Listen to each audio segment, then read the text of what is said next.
Hello friends, I'm Jim Hale, coming to you today with an update to an important and disturbing story that we originally reported on 2 years ago.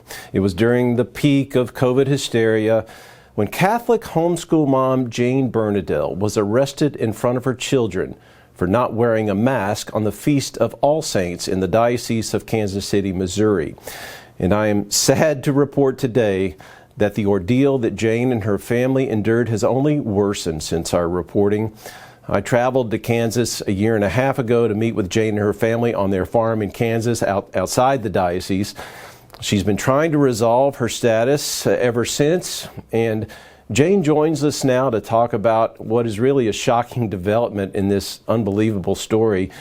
And Jane, I know that you've been attempting to address this quietly to no avail.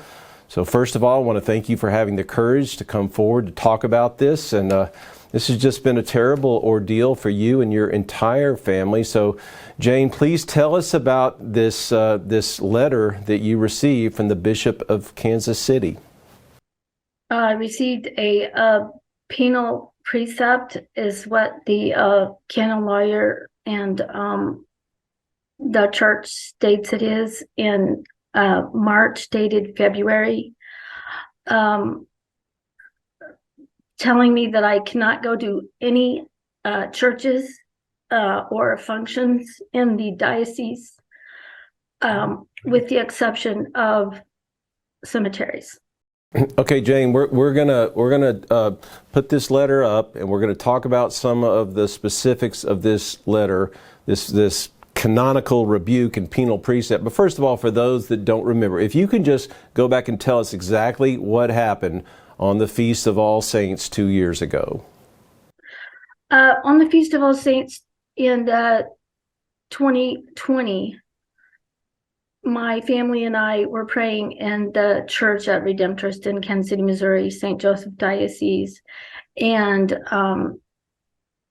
I was asked to mask and did not mask, and not only did not mask, but told them I wasn't leaving. So that pretty much got them very upset and called the police right away and had me handcuffed and taken out of the church. So.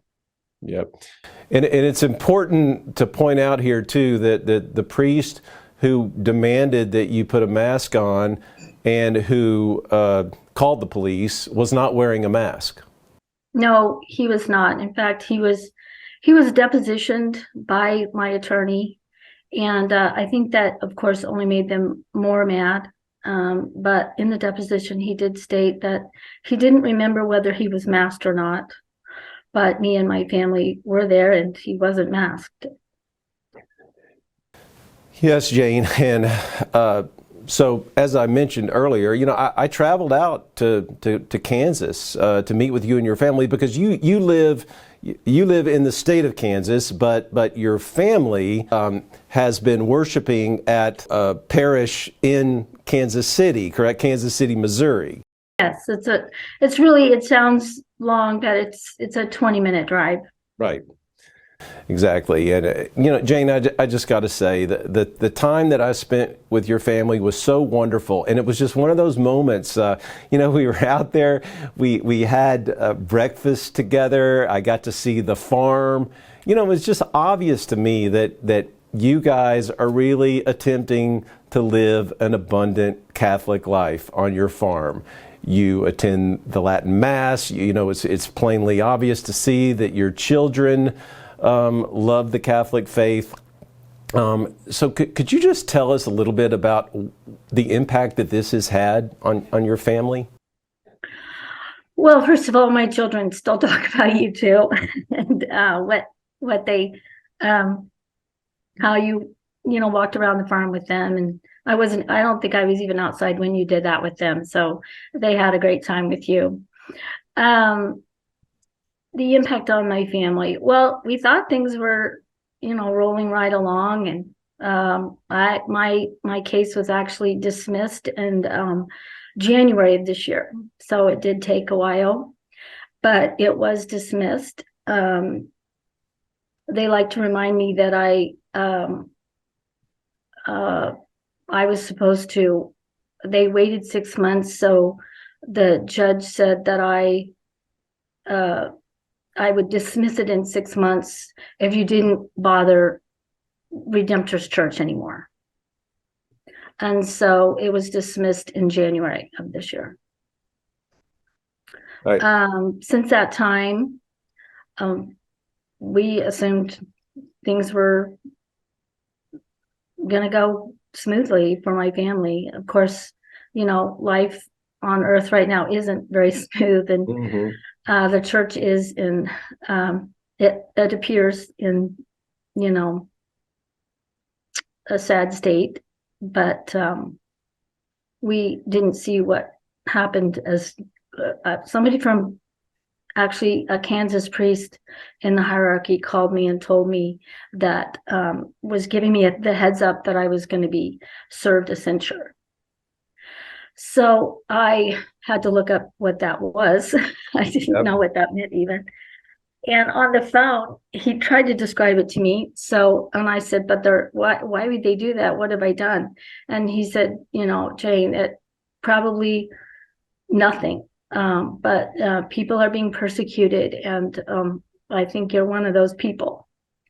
They had asked him to serve the precept because, see, I'm out of their jurisdiction. So they had called him to ask him to participate in a meeting with me and the Kansas City, Missouri side, so they could give me the precept. And Jane, let's talk about this precept, because when you read this is just unbelievably harsh. This comes from the Bishop of Kansas City, Most Reverend James V. Johnston Jr., so Bishop Johnston. And in this, there are all kinds of accusations that he makes against you. Could you just talk about some of these? Especially, he says that you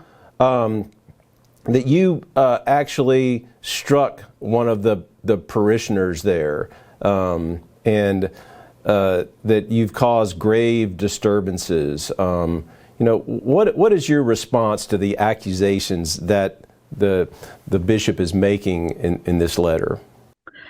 Well, first of all, the accusations come from one person at the church, at the parish, and we've traveled together. We have been friends. Our families have known each other for 20 years. So, what happened that day was really surprising, disturbing, when really I was getting a wheelchair out of the church and pulling it out and holding the door open with my body at the same time. So it's the front of a church and a door to go in. So it's extremely heavy, but the chair was aluminum, a very light wheelchair. And I just got it outside and was trying to get it over to the man who needed it. He was very feeble, and she did not want me to do that. So you deny that I couldn't have done that because I was holding this church door open and taking the wheelchair out. And when I grabbed the front of the wheelchair, I don't know where she was. I don't remember how close she was to the wheelchair, but it's silly. Yeah. Well, Jane, let's talk about when you get down to this paragraph, which is, the way this is written. This is a formal rebuke, whereas, therefore, that kind of thing, and it says here is your penalty part right here. Therefore, I hereby direct that Mrs. Jane Bernardel is forbidden to be on any property of any parish or any school, chancery office, or diocesan ministry within the territory of the Diocese of Kansas City, St. Joseph at this time. Well, what has been the real impact? What does this mean to you, Jane? Well, my canon lawyer actually in May I just had to call Father Ken Riley, and get permission for me to go to my daughter's baptism in another church in Missouri. Yeah. And, they took it extremely seriously and wrote a letter telling me I could, and how I could only go to the baptism and come back out. But you're not even able to attend Mass in the diocese where you regularly attended Mass. No, that and I correct? could not go to that mass that day. The baptism was thankfully afterwards. It really didn't tie in with the mass, of course. So, Jane, what do you think is going on here? What is really at the heart of all this? Because you just told us that there was no conviction here. I mean, your case was legally dismissed. So now, the bishop took it upon himself, to really come down on you hard. And I want to point this out too, Jane, that he sent you this letter in February. It's not like you got the letter and decided, oh, I'm going to call LifeSiteNews and, do something about this. No, here we are months, almost a year later before you're finally talking about this. So what do you think is really going on, Jane? The question from my canon lawyer, who she didn't know me from Adam, and so she had to know if she wanted to do this, help me with this case. And so she did talk to me for hours and hours, and she has had to go against a lot of bishops in the United States, or a few bishops in the United States. And she does know they're heavy-handed, but usually she can pinpoint why they're picking on so-and-so. But when I told her, I really just think it's just because I didn't mask, that at first she didn't believe me, but I really don't know what else it would be. Well, that represents so many things to people. It was like masking became sort of a religion unto itself during that time. And, heck, there's still people running around with masks. I see them at mass on a regular basis, with, contrary to all the evidence that masks only did anything but harm people. But, now's a good time for you to talk about that, Jane. Why did you make the decision that you weren't going to mask? Well, I think at the time, it was just an instinct that just felt very wrong to mask in church. And it wasn't like I went in against all these people. There was no one there. It was dark. My family was the only one there, except the person who opened the door. And, we, at that time, it was an hour before the prayer service was going to begin. And so it wasn't like I'd ever thought, oh, will I, I'd avoided churches that did make you mask, but I didn't think I would be put in that situation. But I guess I found out just how deep it was, that I would not mask in front of Jesus. So that it was interesting because that came up in the court hearing, and it actually went all the way to a judge, and the hearing lasted over 2 hours. And I'm so sorry, Jane. I forget what my train of thought, but the prosecuting attorney asked me, I'm masked today. I'm in you're in the courtroom today with a mask on, and you've been here for over, an hour. Why couldn't you mask then? And of course I said, well, that's because the presence of Jesus Christ's body, blood, soul, and divinity isn't here. And she's like backpedaling because, oh yeah, she forgot that she was a Catholic too. So it did come up even in the, You know what, Jane, I think that's what it is. I think we have bishops in this country who don't like Catholics. To be honest with you, I mean, that's the bottom line, because we know that most Catholics in the United States of America do not believe in the real presence in the Eucharist.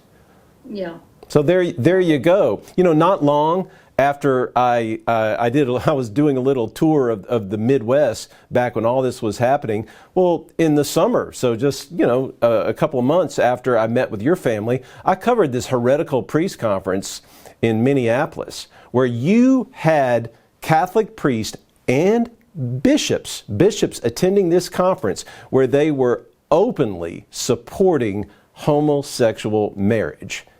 You were in the presence of that? I took pictures. I've got the proof. I mean, yeah, I had a confrontation with one of the priests there at the time. But they think you're the problem. Mm-hmm. And well, and I have this beautiful picture of our church. It is universal, and each bishop is in charge of a jurisdiction. And by the time you're done, the whole earth is covered with what is to be people who are to protect their flock.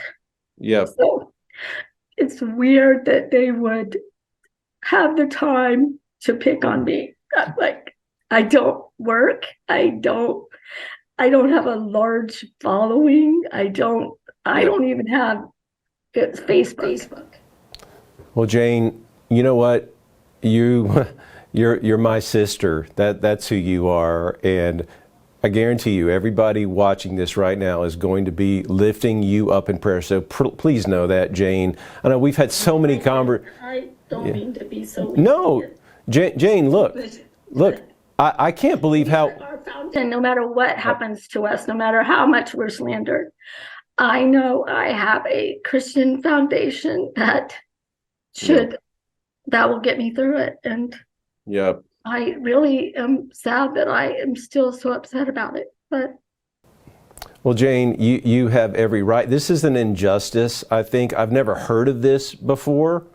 You know, it's not like you were a real threat to anybody. You weren't any kind of threat to anyone in that parish, and you're the one who needs to be loved. You're the one who needs spiritual comfort right now. So tell us, Jane, you went into Kansas City, Missouri, because there was a Latin Mass. Do you have a Latin Mass where you can now attend in Kansas? There is a Latin Mass in Kansas in a very extremely small church that I guess they bought the property, and it was a Protestant church. And my family really, to get there and get a pew and not go to the basement for the visual, there's always overflow every week, and so we have to get there. We leave early for it and have to get there. Around 45 minutes. If you don't get there 45 minutes before church starts, we would not have a pew. Well, you know what? We have a son with a wheelchair, so there's no place for the wheelchair, except the last two pews. Oh. Well, before it's all said and done, we might all have to move to St. Mary's, Kansas. Who knows? And it's looking, it has given me pause to think about what, our church is, Jesus's church is divine and pure and without blemish and stain. Yeah. So that makes me think something is wrong. And you know what? 2 weeks ago, Bishop Schneider was sitting right here where I'm sitting right now, and he was talking about, Catholics may have to be prepared to join the underground church. I mean, that's what this is coming to, Jane. So Jane, where do you go from here? What's next? I mean, is this you talked about your canon lawyer, and is there any hope that an honest listening to your appeal will be heard? I don't think so. That's why I'm talking to you, because I called you after the letter the response that the bishop sent to my canon lawyer in September, after she had taken a great amount of time visiting with me to understand the whole situation, and then writing a letter. So this second letter came back, and in her letter she had talked about how I don't need shunned, that I have a large family, and I should be taken care of by the bishop. And he said that it was it's his pastoral duty to punish me. Yeah. And that he wasn't shunning me, but that he didn't use act of charity, but it was his pastoral duty to punish me. Yeah, well, you know what? It's going to be his pastoral duty now to be responding to all the phone calls that he's going to be getting and all the letters that are going to be coming into the office of the Diocese of Kansas City, Missouri. So, Bishop Johnston, we're appealing you to make this right, Your Excellency. So. Jane, thank you. Thank you for coming forward. I know this hasn't been easy for you. We've had many phone conversations, and you said no. I don't want to talk about this yet, because you were praying, you were hoping that it could be made right. But you're right. It just doesn't seem like there's any real hope that he's going to do the right thing here. Yeah. All right, Jane. Well, please know you're going to have tens of thousands of Catholics praying for you now all over the world. Thank you very much, Jim.